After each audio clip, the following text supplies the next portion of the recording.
हाँ स्टूडेंट, ये आज की क्लास आपकी सोशियोलॉजी की BA first year paper first Saurabh Shukla के साथ। ठीक, तो सोशियोलॉजी अर्थात समाजशास्त्र की पिछली क्लासों में हमने समाजशास्त्र के विषय में कई क्लासें ली। तो पिछली क्लास में हमने पढ़ा था कि समुदाय कम्युनिटी क्या है, कम्युनिटी की विशेषताएं क्या है, कम्युनिटी की परिभाषाएं क्या है समाजशास्त्रियों के आधार पे, और कम्युनिटी शब्द किन तत्वों से मिलकर बना है। ठीक है, और कम्युनिटी कितने प्रकार का है, समुदाय। ठीक, आज का टॉपिक है, प्रकरण है, मैंने यहाँ लिखा समिति अर्थात एसोसिएशन। ठीक, तो समिति की विषय में जानकारी करने के लिए कि समिति कब बनती है। तो मनुष्य जब अपने उद्देश्यों की पूर्ति के लिए, जब उद्देश्यों की पूर्ति स्वयं नहीं कर पाता है, मनुष्य जब अपने उद्देश्यों की पूर्ति स्वयं नहीं कर पाता है, तो वो कुछ ऐसे व्यक्तियों के समूह का निर्माण करता है जिसे हम समिति कहते हैं।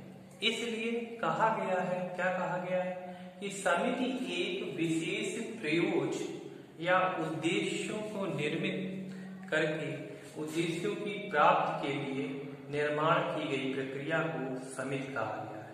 अर्थात समिति जो है वो विशेष किसी प्रयोजन के लिए, उद्देश्यों की पूर्ति के लिए, विशेष उद्देश्यों की पूर्ति के लिए उसका निर्माण किया जाता है। अर्थात ये कल्चर स्ट्रक्चर्ड की जाती है, इसकी संरचना बनाई जाती है।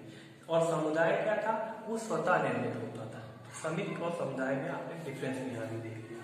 ठीक है, समुदाय मूल रूप से होता था, एक इसका निश्चित नाम होता था, समिति का भी निश्चित नाम है। लेकिन समुदाय और समिति में अगर कोई डिफरेंस आपसे पूछे तो आप समुदाय और समिति में डिफरेंस बता सकते हैं कि समुदाय जो है उसका विकास जो है वो स्वतः निर्मित होता है, स्वतः होता है, और समिति जो है वो मनुष्य द्वारा व्यक्तियों के समूह को किसी विशेष प्रयोजन या उद्देश्यों की पूर्ति के लिए निर्मित की जाती है समिति। ठीक है, तो इसी क्रम में अगर दूसरे शब्दों में हम इसको कहें कि जब आदिम समाज था, आदिम समाज, ठीक है, तो समुदायों द्वारा संगठित रहा। जो पुराना समाज हुआ वो जो आदिम, तो वो समुदाय द्वारा संगठित हुआ, और जो आधुनिक समाज है, जो वर्तमान का समाज है, वो समितियों द्वारा संगठित है। तो ये भी एक डिफरेंस है। जो आदिम समाज है, पूर्व का समाज है, वो समुदायों द्वारा संगठित है, और जो वर्तमान का समाज है वो समिति द्वारा संगठित है। समिति की अवधारणा से, अगर समिति की अवधारणा देखें तो इसमें महत्वपूर्ण योगदान किसने किसने दिया, समिति की अवधारणाओं में किसने किसने महत्वपूर्ण योगदान दिया है। तो उसमें टानीज महोदय, मैक्स वेबर महोदय, मैकाइवर एवं पेज, ठीक है, इन्होंने अपना बहुत योगदान दिया। और इन्होंने कहा क्या कि उद्देश्य बराबर, एक सेकेंड, ओके, तो इन लोगों ने योगदान दिया। किसने किसने योगदान दिया, टानीज महोदय ने, मैक्स वेबर महोदय ने, मैकाइवर पेज ने। मैंने यहाँ परिभाषा भी लिखी है मैकाइवर पेज की। ठीक है, अन्य समाजशास्त्रियों की भी परिभाषाएं हैं समिति के विषय में।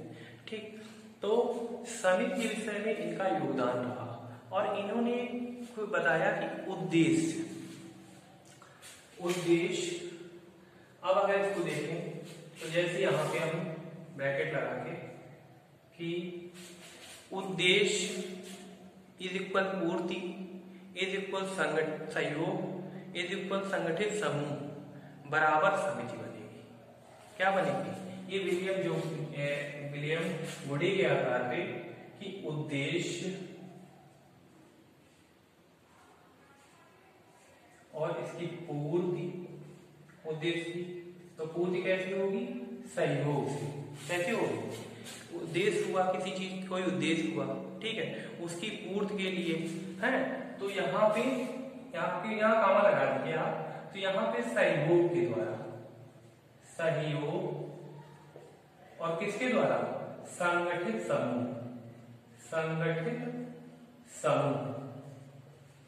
के द्वारा। ठीक है, इससे इसको इक्वल कहेंगे हम, क्या कहेंगे, समिति। ठीक है, ये एक फार्मूले में है, किसके आधार पे है फार्मूला, विलियम जे गुडी विलियम जे गुडे के आधार पर ये फार्मूला है। ठीक है, तो इन्होंने ये फार्मूला दिया कि समिति का निर्माण उद्देश्यों की पूर्ति के लिए सहयोग से संगठित समूह बनाया जाता है, समिति बन जाती है। ये एक फार्मूला है। ठीक, अब मैकलन पेज महोदय ने क्या कहा है समिति के विषय में, इसको देखते हैं। तो इन्होंने कहा कि समिति एक समुदाय नहीं है, समिति एक समुदाय नहीं है, बल्कि समुदाय के अंतर्गत एक समूह है, समुदाय के अंतर्गत आने वाला एक समूह है। ठीक, समुदाय में ही एक अगर स्ट्रक्चर हो जाए, कोई समुदाय है, अपनी उद्देश्यों की पूर्ति के लिए मनुष्यों द्वारा संगठित कर लिया जाए, तो उस समुदाय के अंदर ही एक समूह जो होता है उसको समिति कहेंगे। ठीक है, तो समुदाय बृहद है, समिति छोटी है, उसके कमी।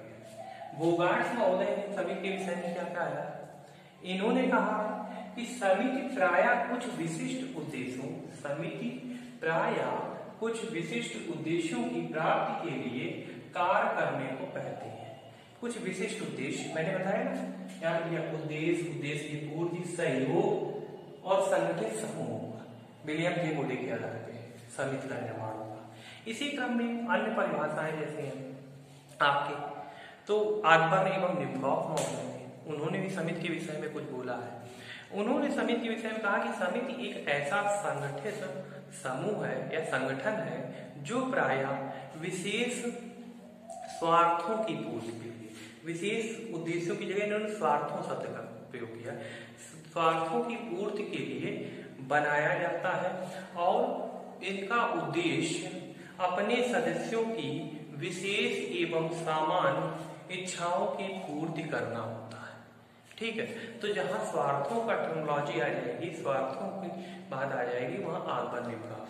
ये टर्म्स पकड़ने आपको होंगे कि किस समाजशास्त्री ने अपनी परिभाषा में कौन सा टर्म्स प्रयोग किया है। ठीक है, तो इसी क्रम में अगर आगे देखें अब, तो गिलिन एवं गिलिन महोदय ने, उन्होंने क्या परिभाषा दी है? तो उन्होंने अपनी परिभाषा में कहा है कि समिति व्यक्तियों का एक ऐसा समूह है जो किसी उद्देश्य की पूर्ति के लिए, समिति व्यक्तियों का एक ऐसा समूह है जो अपनी उद्देश्यों की पूर्ति के लिए एक संगठित होता है, संगठन बनाता है और कुछ मान्यता प्राप्त स्वीकृत कार्य प्रणालियों को आधार पर अपने व्यवहार को करता है। जो स्वीकृत मापदंड है, कुछ कार्य प्रणालियां हैं समाज द्वारा, उनके आधार पर अपने व्यवहार को निर्वहन करता है। ठीक है, तो कार्य प्रणालियों को स्वीकृत मापदंडों के आधार पर किसने प्रयोग किया? गिलिन एवं गिलिन महोदय ने। तो ये समाजशास्त्रियों की परिभाषाएं हैं जिनके आधार पर समिति का बताया। मेन चीज है यहाँ पे, आप समिति को समझेंगे कैसे। ठीक, तो समिति की विशेषताएं क्या है, क्वालिटी क्या है समिति की। ठीक है, तो समिति की विशेषताओं के विषय में एक सेकंड, समिति की